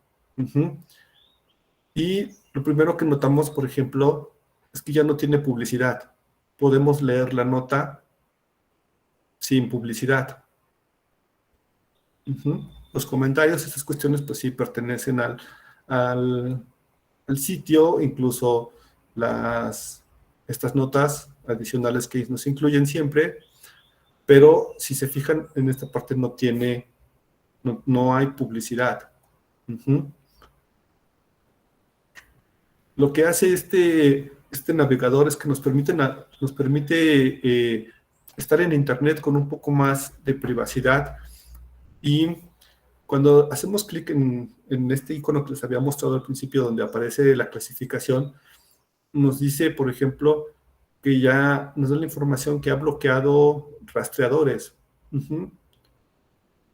Y nos da una conexión cifrada y ya ha empezado a eliminar cierto tipo de información. En este caso, por ejemplo, la principal, que es la publicidad.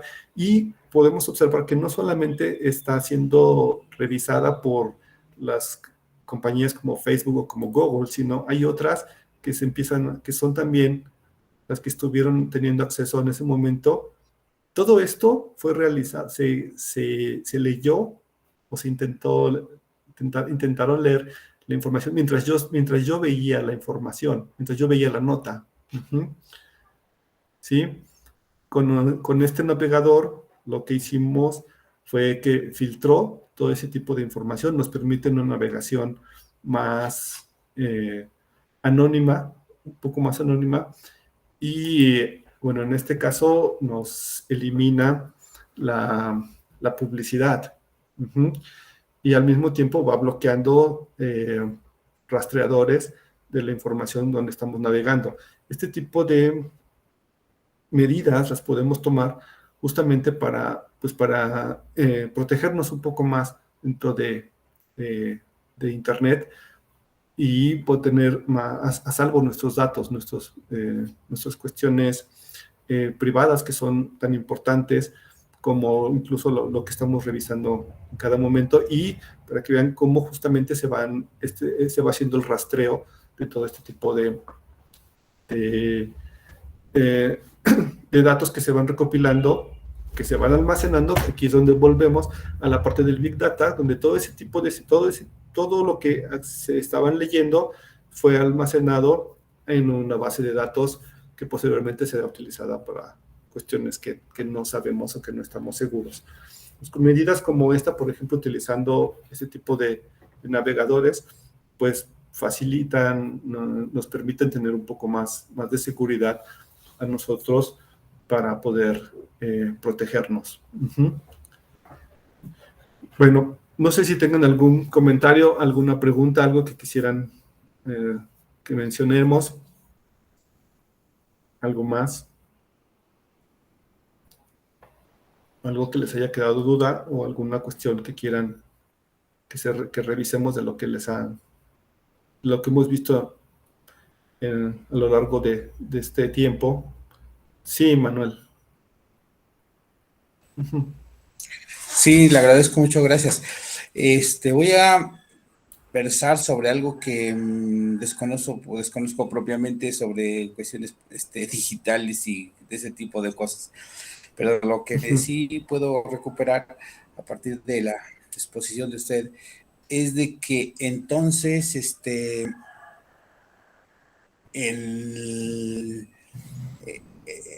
vía esas tecnologías se puede conocer a la persona en todos los aspectos, ya sea emocional, qué come, su estado financiero, qué más, sus emociones, sus preferencias políticas o algunos otros intereses. Bueno, ¿y para qué sirve eso? Sería así como que la interrogante. Bueno, sirve para pues para de alguna manera pues manipular más fácilmente a esta persona y tal vez aquellos interesados en tener alguna respuesta, ya sea como persona individual o como personas en masas, manipular sus emociones, valga pues, y todo lo que ya de alguna manera comenté, y direccionarlas, de tal Sí, manera, así es.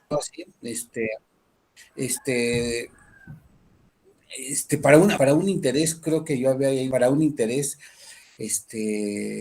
muy, muy en particular, pero aquí la pregunta me surge, bueno, pero ese interés particular de quién, o sea, de quién, y pues escuchaba hace un rato que decía del estado profundo, de que, bueno, ya ve que, bueno, no sé si me estoy equivocado, pero en Estados Unidos, o bueno, yo creo que inclusive puede decirse que en buena parte del mundo hay un estado profundo, y ese estado profundo pues son las élites, ¿no? Las élites que desean tener una sociedad, si no tan homogénea, pero sí inclinado a esa homogeneidad, de tal manera que vía las noticias falsas, pues tienen como una sociedad cuadrada, me atrevo a decirlo así también, pero que está sirviendo a ciertos intereses, pero esos intereses de tal manera que no haga posible que la persona o los colectivos pues tengan otra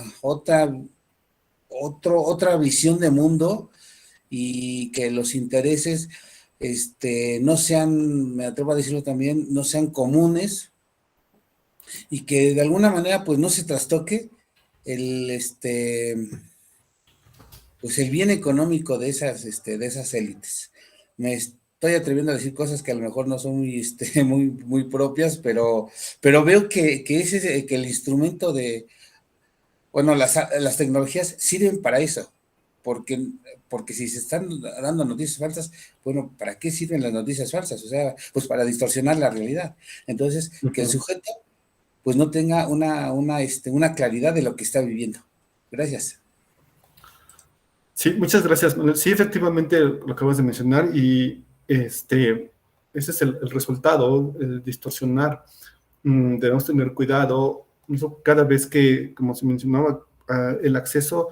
Ustedes dirán, ¿cómo se puede a veces conocer, por ejemplo, se podrán filtrar los datos de un padrón, por ejemplo, o se pueden obtener datos como nuestros nombres, direcciones y demás, pero lo que mencionaba hace rato sobre datos no estructurados, por ejemplo, cómo obtener nuestras preferencias, lo obtenemos, digamos, cada vez que estamos, a veces algunas personas que les gusta estar publicando, por ejemplo, sus desayunos, dónde desayunan, etcétera, qué están desayunando.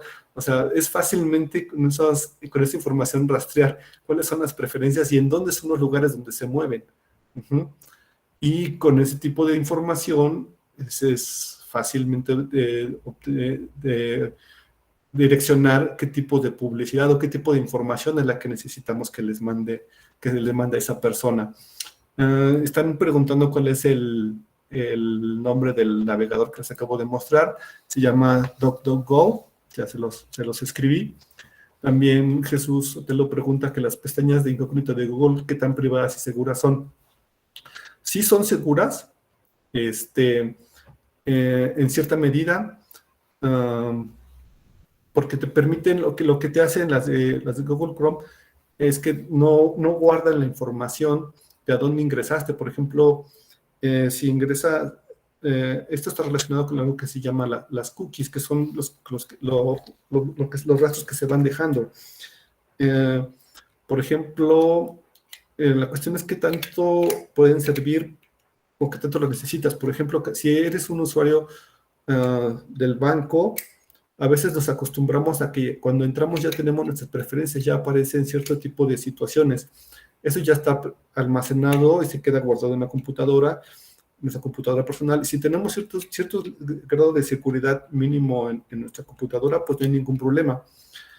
Si utilizaras una pestaña de incógnito, lo que pasaría es que cada vez que ingreses, por ejemplo, al banco o a las noticias, a ciertos perfiles, no se guardarían tus preferencias, lo que has hecho anteriormente. Entonces, tendrías que volver a teclear cierta información, volver a llenar algunos datos, por ejemplo, porque lo estarás perdiendo, porque no se almacenaron.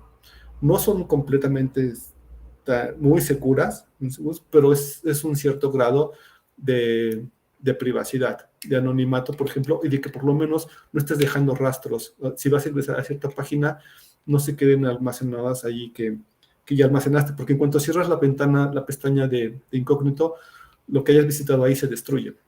Ya no queda almacenado. Incluso, por ejemplo, es común los bancos, por norma, los bancos sí recordarán que si tenemos que habilitar que nos ubiquen, se tiene que habilitar el permiso para poder detectar la ubicación, si no, no podemos utilizar un servicio bancario. Si utilizas la pestaña de incógnito, te va a estar preguntando que tienes que permitirlo, y cada vez que ingreses, te va a estar preguntando que tienes que dar el permiso para que puedas hacer el rastreo de dónde estás. Si utilizaras la pestaña normal, lo utilizas una vez y se queda guardado. La siguiente vez ya se guardó la preferencia y cuando ingresas otra vez ya no te pregunta que tienes que habilitar el rastreo. Ya por default ya está guardado que puedes hacerlo. Este tipo de cuestiones, pues, es a evaluar. Estos quedan dentro de cada persona. ¿Qué tanto quieres que se te facilite? A veces por cuestiones de facilidad damos esos permisos con tal de que no nos estén preguntando, pero pues habría que evaluar qué tanto necesitamos, qué tanto queremos que se quede almacenada la información. Digo, si es la computadora personal, pues tal vez no habría problema, pero si es una computadora evidentemente que no es tuya o que estás en un sitio que no es muy seguro, pues deberías tener más cuidado si efectivamente con lo que lo estás, la forma como estás ingresando, ¿no? Si en algún momento tienes que ir a usar una máquina que no es la tuya, pues sí habilitar, por ejemplo, el uso de las pestañas de incógnito para que no se quede almacenada la información de lo que estás haciendo. Digo, sería no es una garantía al 100%, pero ya es un medio de seguridad. Y en este tipo de situaciones, pues también ir informando y una cuestión de alfabetización para las personas, en general, nuestras familias, si tenemos niños pequeños, irlos enseñando que ese tipo de situaciones no se tiene que ingresar a ciertos sitios porque empiezas a generar un historial de visitas. Bueno, pues si no tienen alguna otra duda, algo más que quieran comentar. Yo quisiera saber algo, el proceso de ver lo de la dark web o así, ¿hay como talleres o hay algún lugar donde te puedas ir solo que por curiosidad o por experiencia, que te puedas meter y te dé como de lo que se trata o qué se puede ver ahí? Hay algunos videos en internet que te lo muestran, te dicen qué puede pasar. Si quieres hacerlo, si quisieras hacerlo tú misma, o sea, sí hay, en internet lo encuentras todo, hay tutoriales de cómo hacerlo, pero de todas maneras no es recomendable que lo hagas por cuestiones de seguridad. Pero si quisieras ver más o menos a qué está accesible, déjame ver. Sí, es que justo es eso, que he escuchado que mucha gente, si tú te metes solo hasta puedes bloquear tu compu o cosas así, como no. Y yo la verdad yo no sé ni ver películas en Cuevana, profesor, entonces ni voy a arriesgarme. Pues lo que hace Cuevana es que te rastrea, te deja cierto tipo de lo que has estado utilizando. Ujú. No, pero es que nunca le doy clic al link de las películas. O sea, yo no sé usar páginas que no estén bien, pues. Ah, sí.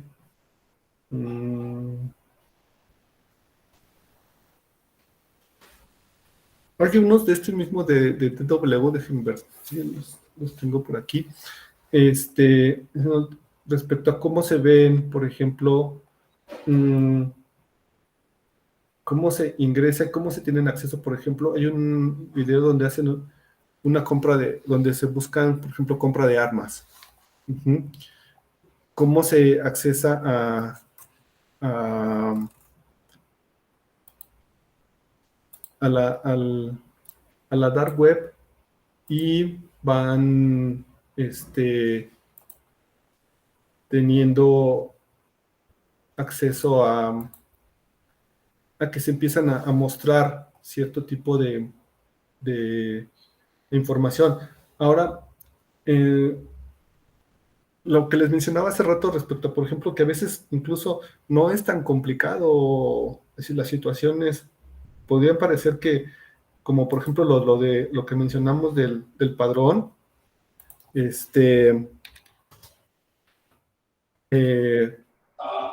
Alguien lo filtró, ¿no? Más bien, no fue un error humano. Ajá, así es. Que no se necesitaba tener estar tan con cuestiones tan a nivel de hackers para poder tener acceso a eso. Recordarán, por ejemplo, que incluso el asalto al Capitolio fue coordinado a través de redes sociales. Ujú. Incluso, por ejemplo, Telegram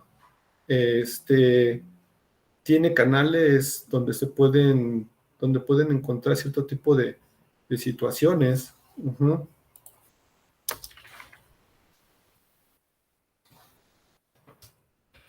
Donde tienen acceso a ciertos sitios. Ujú.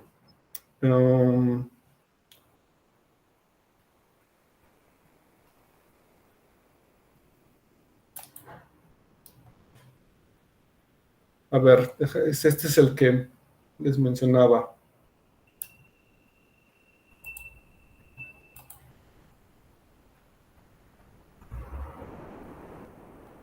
A ver, vamos a verlo rápidamente.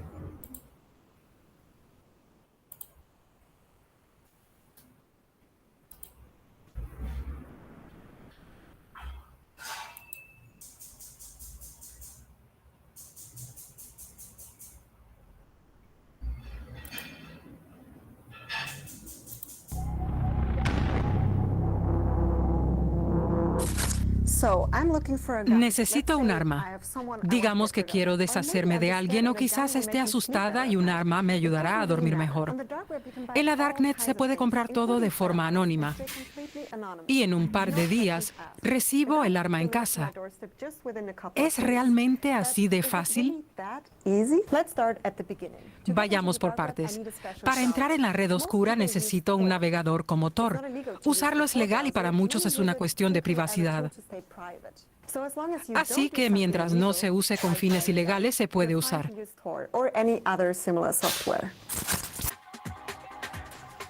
Tor significa The Onion Router y utiliza varias capas de cifrado para ocultar la identidad del usuario. El Internet normal utiliza la dirección IP del usuario y la enlaza con el sitio web que está visitando. Por eso es fácil identificarlo. Tor, en cambio, envía los datos a través de nodos sin vincular la IP. Esta pistola cuesta 700 euros y desconozco quién la vende. No la voy a comprar, pero siento curiosidad por saber si realmente me llegaría a casa si la compro. Aún así, respeto la ley. Para saber lo fácil que es conseguir un arma en la Darknet, me reúno con Haya Schulman. Ella es experta en ciberseguridad y le mostró a Angela Merkel cómo trabajan los hackers.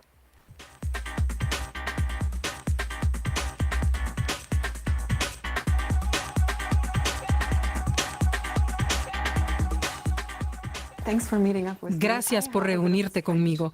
Mira, quiero comprar un arma en la Darknet. No es para mí, es por curiosidad. ¿Es fácil? ¿Me lo puede mostrar? Es relativamente fácil. Solo tiene que acceder a los mercados de la Darknet, a los que no se puede acceder con un navegador normal. Para ello, es necesario descargarse, por ejemplo, Tor. Una vez lo tenemos, solo hay que registrarse para poder acceder a determinado sitio web. Para empezar, el sitio web proporcionará mucha información sobre seguridad que hay que leer con detenimiento. ¿Y cómo encuentro ese sitio web? Por ejemplo, a través de Reddits y páginas de búsqueda. Solo hay que introducir la palabra Darknet y entonces accederás a muchas páginas dentro de la misma. También ahí accederás a mercados en los que se pueden comprar muchas cosas como divisas, armas, drogas. Esta es una de ellas, por ejemplo. Una vez inicias sesión, llegas a esta página web que es el mercado de la Darknet. Un ejemplo es el llamado WHM. Te da la información que necesitas, por ejemplo, el método de pago, etc. Y una vez se aceptan las medidas, puedes empezar a usarlo. En realidad, todos los mercados son bastante parecidos entre ellos. Hay simplemente que elegir una categoría. ¿Son todas ofertas reales? Sí, la mayoría de las veces lo son, porque estos vendedores son muy cuidadosos para no perder su reputación. Cada vendedor tiene un grupo de clientes, y si no entrega la mercancía, eso dañará su reputación. Todo el sistema en la Darknet se basa en la reputación. Por eso, el servicio suele ser muy bueno y los pedidos que se compran llegan a su destino. Suena un poco como Amazon mirando valoraciones. Incluso mejor. En la Darknet hay más conciencia sobre las estafas y la gente se fija mucho más en la reputación. Por eso creo que hay menos estafas que en Amazon o eBay. Se pueden comprar, por ejemplo, tutoriales para construir bombas y armas.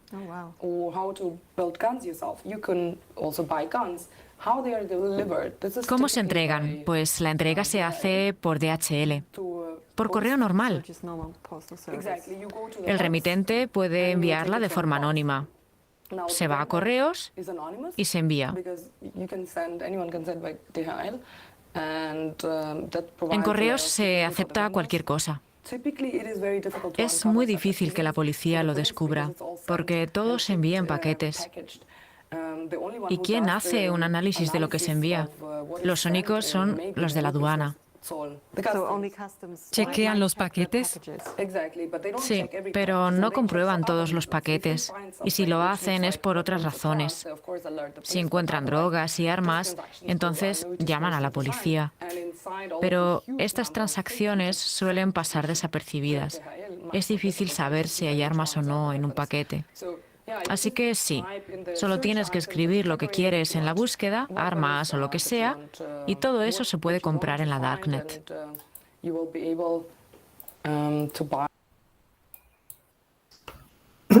Bueno, este es más o menos como lo que... No sé si esto más o menos responde a tu pregunta. Sí, muchas gracias. Voy a buscar más de eso solo por curiosidad. Gracias. Bueno, si no hubiera algo más, pues muchas gracias por su participación y bueno, pues que tengan un excelente día. Gracias, hasta luego. Hasta luego.